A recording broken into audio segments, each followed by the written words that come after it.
देव नाम का एक व्यक्ति जो बहुत बड़ा बिजनेसमैन था, उसकी शादी अरेंज मैरिज के तौर पर शालिनी से हुआ था। दोनों की शादी अरेंज मैरिज होने के कारण वे दोनों एक दूसरे को पहले से नहीं जानते थे। शादी के बाद दोनों एक दूसरे को जानने पहचानने लगे। कुछ दिनों में दोनों एक दूसरे को अच्छी तरह से जल्द ही पहचानने लगे थे।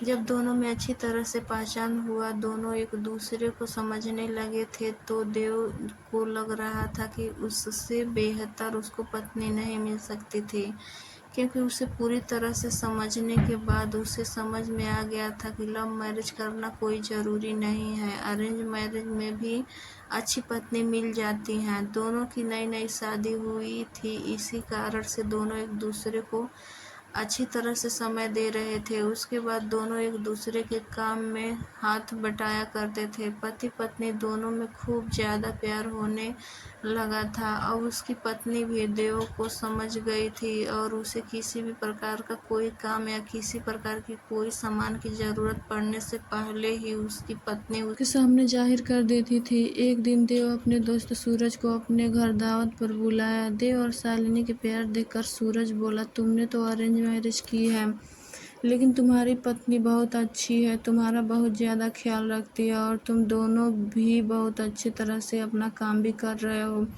तुम्हारी पत्नी तो बहुत ज़्यादा खूबसूरत है और हर काम में तुम्हारा बहुत ज़्यादा ध्यान रखती है।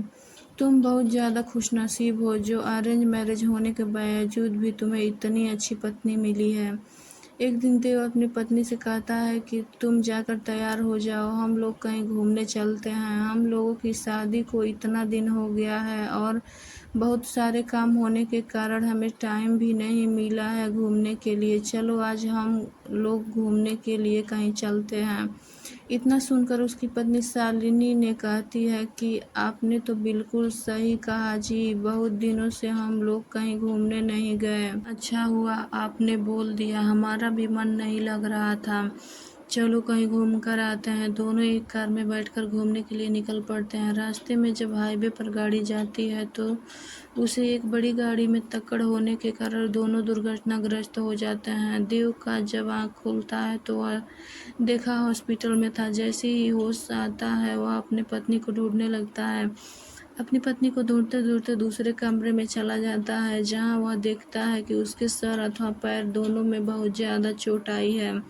देव घबराकर डॉक्टर से पूछता है कि मेरी पत्नी की तबीयत ठीक तो है, क्या वह सही हो जाएगी ना? तभी डॉक्टर कहता है कि तुम्हारी पत्नी की पैर की नसों में से ज़्यादा खून निकलने के कारण पैर को काटना पड़ा है, वह नहीं चल सकती। इतना सुनते ही शालिनी की आंखों में आंसू आ जाता है और कहती है कि मैं तो आपके ऊपर अब बोझ बन गई हूँ जी। उसके बाद देव कहता है कि ऐसा कोई बात नहीं है, इतना दिन तक तूने मेरा ख्याल रखा है, अब मेरा फर्ज बनता है तुम्हारा ख्याल रखना। अब दोनों एक साथ घर आ गए। घर आकर दोनों एक दूसरे के बिना रहने की कस्में खाई। फिर उसके बाद देव अपनी जॉब को छोड़कर घर से वर्क फ्रॉम होम करने लगा। साथ ही घर रहकर अपनी पत्नी का मदद और देखरेख करता था। इसी तरह एक दिन सूरज देव का दोस्त उसके घर आता है और कहता है कि तुम तो अब घर रहकर काम करने लगे हो, तुम एक बहुत बड़ा बिजनेसमैन हो, तुम अपनी ज़िंदगी क्यों बर्बाद कर रहे हो एक लड़की के कारण? तुम अपनी दूसरी शादी कर लो, चाहो तो इसे भी अपने पास ही रखो, लेकिन तुम कंपनी चलो और काम करो। उसके बाद देव कहता है कि मेरी पत्नी से बढ़कर मेरी ज़िंदगी में कुछ भी नहीं है, मैं उसकी देखभाल हमेशा करूँगा और करता रहूँगा, क्योंकि हमेशा से ही मुझसे प्रेम करती थी और हमेशा ही हम दोनों पति पत्नी आपस में प्रेम करते रहेंगे। वो अपने दोस्त को कहता है कि तुमने एक बार आया था और मुझसे कहा कि तुम्हारी पत्नी बहुत अच्छी है, तुम बहुत खुशनसीब हो जो तुम्हें ऐसी पत्नी मिली है। फिर आज क्या हुआ, क्यों तुम इस प्रकार की बात मेरी पत्नी के बारे में बोल रहे हो? आखिरकार जितना दिन उसने मेरी मदद की है, मेरा फर्ज बनता है कि मैं उसका मदद ज़िंदगी भर करूं। इतना सुनते ही पीछे से उसकी पत्नी भगवान से प्रार्थना करती है कि भगवान आपने मुझे इतना अच्छा पति दिया है कि मैं आपका शुक्रिया अदा कैसे करूं।